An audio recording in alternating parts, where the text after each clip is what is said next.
Ne cherche pas la délivrance, cherche le Dieu des délivrances. Ne cherche pas, je vais te choquer, la guérison, cherche le Dieu qui guérit. Toutes les personnes qui cherchent la guérison connaissent l'expérience de la femme avec la perte de sang. De médecin en médecin, de faux prophète en faux prophète, de manipulateur en manipulateur. Ne cherche pas la richesse, cherche le Dieu qui enrichit. Tous ceux qui ont cherché la richesse, la Bible dit l'amour de l'argent est la racine de tous les maux. Ceux qui ont été possédés par cet amour de l'argent ont été emportés dans toutes sortes de vices, de perversions. Ils ont été massacrés. L'amour de l'argent détruit les gens. Alors que tu t'attends au transfert de richesse. Ne cherche pas l'argent. Cherche le Dieu qui enrichit. Ne cherche pas la faveur des hommes. Cherche le Dieu qui accorde la faveur aux hommes. Tous ceux qui cherchent la faveur des hommes finissent toujours par se prosterner devant des hommes, devant des femmes, devant des maîtres, devant des patrons, devant des promotions canapé, obligés de coucher, obligés de faire ci, juste pour avoir une élévation qui ne durera pas parce que quand il va tomber, tu vas tomber avec lui. Et même quand il n'est pas encore tombé, le jour où il ne te sent plus, il te vire aussi. Cherche le Dieu de faveur. Cherche à plaire à Dieu et pas aux hommes. Il est écrit que lorsque le Seigneur, l'Éternel, approuve les voies d'un homme, il dispose en sa faveur, même ses ennemis, même tes ennemis deviennent tes amis. Au début, ils te combattent, mais à un moment donné, ils se rendent compte qu'il faut se rallier à toi. Quand tu as trouvé grâce aux yeux de Dieu, c'est fini. Ne cherche pas la délivrance. Cherche le Dieu qui délivre. Cherche le Dieu des délivrances. Tu peux chercher à sortir, c'est bien. Mais une fois que tu sors des forteresses, des prisons, assure-toi que c'est pour rentrer dans le Seigneur. Ta forteresse est ta prison. Que lui te tienne prisonnier. Parce que dans le monde invisible, si tu n'es pas barricadé, protégé par Dieu, il n'y a pas de protection. Il n'y a pas de salut ailleurs qu'en Jésus-Christ. Il n'y a personne qui peut échapper à Satan s'il ne se réfugie pas en Jésus-Christ. La religion n'est pas un refuge. Le nom du Seigneur est une tour forte, est un refuge. Le juste s'y réfugie et s'y trouve en sécurité. Si Jésus-Christ ne te barricade pas, ceux qui sont sortis hier vont finir par te rattraper. Voilà pourquoi tu n'as pas cherché la délivrance. Tu dois te chercher à te cramponner au Dieu de délivrance. Et dès que tu sors d'une prison satanique, démoniaque, rentre vite dans la prison du Saint-Esprit et accepte d'être son otage, accepte d'être son prisonnier, accepte d'être son serviteur, accepte d'être tout entier à lui. Prier ne signifie pas qu'on cherche Dieu. Prier engage la bouche et l'intellect. Chercher engage le cœur. Et Dieu ne regarde pas ce qui sort de ta bouche d'abord. Il voit si ça vient de ton cœur. Ce que tu cherches à l'intérieur de toi révèle ce que ton cœur est en train de poursuivre. Ce pourquoi ton cœur est en train de brûler. Mais il va dire de te dire, fais attention à ce que tu cherches ne soit jamais les choses. Mais lui et lui seul. Jamais dans les Écritures, jamais dans la Bible, il a demandé de chercher la guérison. Jamais il est demandé de chercher le travail. Il est demandé uniquement de chercher premièrement d'abord le royaume et la justice de Dieu. Ne vous inquiétez pas. Que mangerons-nous? Que boirons-nous? Qu'est-ce qu'on va porter? Comment je vais te faire pour être guéri? Seigneur, je vais épouser qui? Ben oui, puisque c'est devenu un sujet de préoccupation pour notre génération. Il a dit, ce sont les païens qui les recherchent. Votre Père Céleste sait que vous en avez besoin. Le Père sait que pour accomplir ton destin, tu as besoin de la santé. Il sait que tu as besoin d'être libéré de tout ce qui était de t'enchaîner. Le Père sait. Il sait que tu as besoin de travailler. Celui qui ne travaille pas ne mange pas. L'inquiétude, elle vient du cœur. Les choses pour lesquelles tu t'inquiètes révèlent en vérité les choses que tu es en train de chercher. Autrement dit, sans que tu fasses exprès, ce que tu es en train de chercher et ce pourquoi tu t'inquiètes. Ce que tu cherches révèle ce qui t'inquiète. Mais assure-toi que ce qui t'inquiète, ce sont les choses de Dieu. Assure-toi que ce qui te préoccupe, c'est le plaisir de Dieu. Est-ce que Père, tu prends plaisir à ça? Ça, oui. Il faut que tu t'inquiètes de ça. Parce que si le Père n'aime pas, il ne faut pas que tu aimes ça. Que tu le veux, que tu ne le veuilles pas. Tout désir en toi allume un feu à l'intérieur de toi. Tout désir met une pression sur toi. Tout désir allume un feu. Sauf que tous les feux ne sont pas le feu de Dieu. Il y a des feux étrangers qui se sont enflammés dans leurs désirs. Ça veut dire que les désirs enflamment. Les désirs égoïstes agitent vos membres. Quand tu soupires après la guérison, allume un feu. Ce feu va t'agiter. Le feu réveille l'inquiétude. Et l'inquiétude annule ta foi. L'inquiétude t'agite. Tant que je ne suis pas marié, tant que je n'ai pas le travail, tant que je n'ai pas la guérison, du coup tu n'as pas la paix. La foi a besoin de repos. Mais toi tu n'as pas le repos parce que tu es toujours agité. Ta vie de prière est détruite parce que tu vois, tu n'as pas la joie, tu n'as pas la paix, tu n'es pas sereine, tu es toujours agité. Il y a des sœurs qui sont agitées. Dès que tu pries, dès qu'on dit sujet de prière, donne-moi le mariage, donne-moi le mariage. Pasteur, priez pour moi le mariage, priez pour moi le mariage. Il y a un feu qui brûle tes membres. En fait, tu es oppressé. Tout désir qui n'est pas orienté vers Dieu va créer à l'intérieur de toi une oppression de tes membres. Tu perds la paix. L'inquiétude augmente. Ne vous inquiétez pas de ça. Votre Père sait que vous en avez besoin. Cherchez premièrement le royaume. Cherchez Dieu. Cherche le Saint-Esprit. Tout ce qui n'est pas orienté vers Dieu, comme quête, enfante l'inquiétude. Mais quand c'est Dieu que tu cherches, ça n'enfante pas l'inquiétude, ça enfante la plénitude. Tout désir ardent que tu poursuis, qui n'est pas Dieu, se change en oppression dans ton âme. Parce qu'il y a des gens, ils brûlent.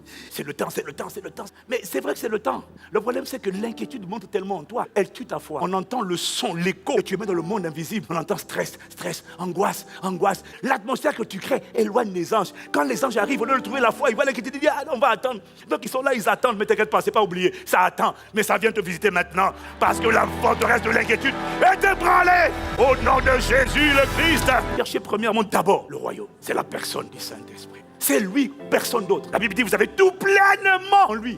Il n'y a rien qui lui manque. Il a tout. Mais c'est comme si tout est derrière lui. Il m'a montré que lorsque c'est lui que tu cherches, avant de trouver la guérison, la délivrance, le mariage, tu vas tomber sur lui. Toutes les personnes qui le cherchent, lui, finissent par le trouver. Il leur révèle les facettes de sa personne. Il leur révèle sa nature. Il leur révèle son amour. Quand Paul a eu cette révélation de l'amour de Dieu, il a tout laissé. C'est pour ça que Paul dit ces choses qui étaient pour moi un gain. Je les regarde comme de la boue, je n'en veux plus.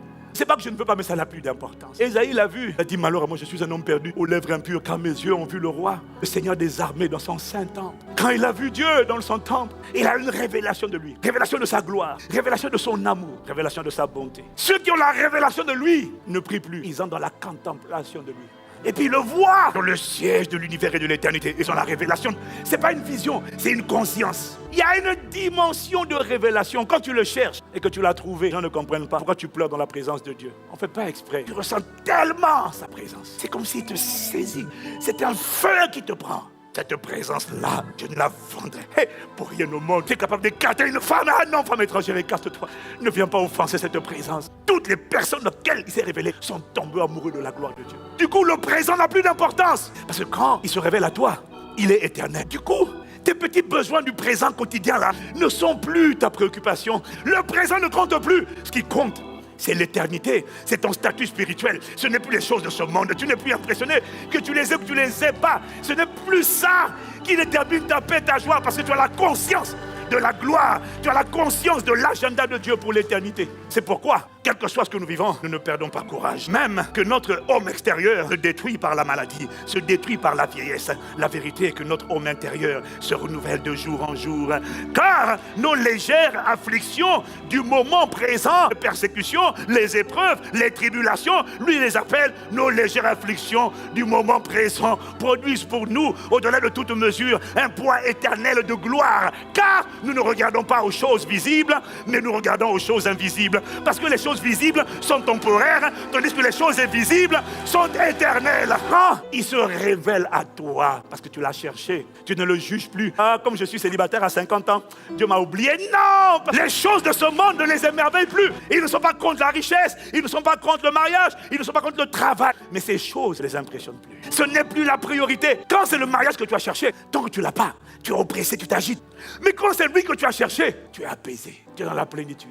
Et même quand le mariage, l'enfant, la promesse, la guérison, la délivrance n'a pas encore eu lieu, tu ne t'agites plus. Parce que quand tu l'as lui, tu es tellement comblé qu'il fasse ou qu'il ne fasse pas tout de suite, qu'il fasse ou qu'il ne fasse jamais. Les 3 jeunes Hébreux ont dit, sache au roi que Dieu peut nous délivrer, mais qui nous délivre ou qui ne nous délivre pas, nous ne nous prosternerons jamais devant toi. Jamais. Qui me séparera de l'amour de Dieu? Qu'est-ce qui va moi m'empêcher d'aimer Dieu? Dis-moi c'est quoi son nom?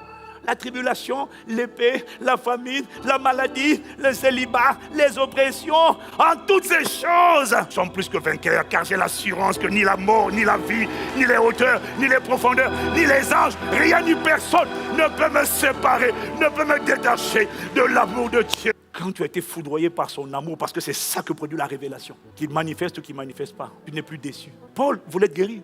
Il a dit, il y a une maladie que je ne comprends pas. 3 fois, j'ai demandé à Dieu de me l'enlever. Il guérit, hein. Dieu guérit, oui, il veut. Mais dans mon cas, moi, il m'a dit, ma grâce te suffit, car ma puissance s'est comprise dans la faiblesse. Mais ce Paul-là, tu ne le trouves pas déçu? Ouais, mais si c'est comme ça, vraiment, non, Dieu me déçoit. Chaque fois que tu es déçu, c'est parce que tu as prié, tu n'as pas cherché. Dieu t'a déçu, Dieu t'a abandonné. Tu l'as prié, tu n'as pas cherché. Si tu l'avais cherché jusqu'à le trouver, tu l'avais trouvé, tu ne peux pas être déçu de la gloire.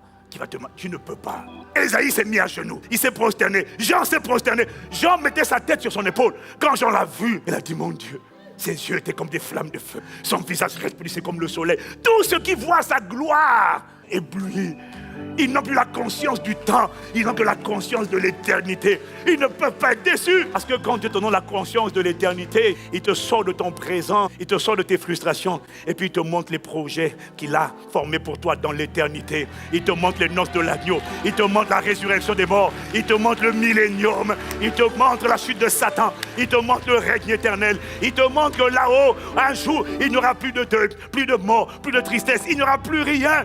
Il te montre cette dimension où il n'y aura plus le soleil, parce que l'éternel sera votre soleil. Ah, Sokataya, ils te rendent tellement conscient de ça, bien-aimé, qu'il n'y a plus rien dans ton présent que tu vas utiliser pour dire Dieu m'a déçu. Tu ne le juges plus en fonction des choses qui arrivent à toi, à ta famille, non. Tu le juges en fonction de la révélation qu'il t'a donnée.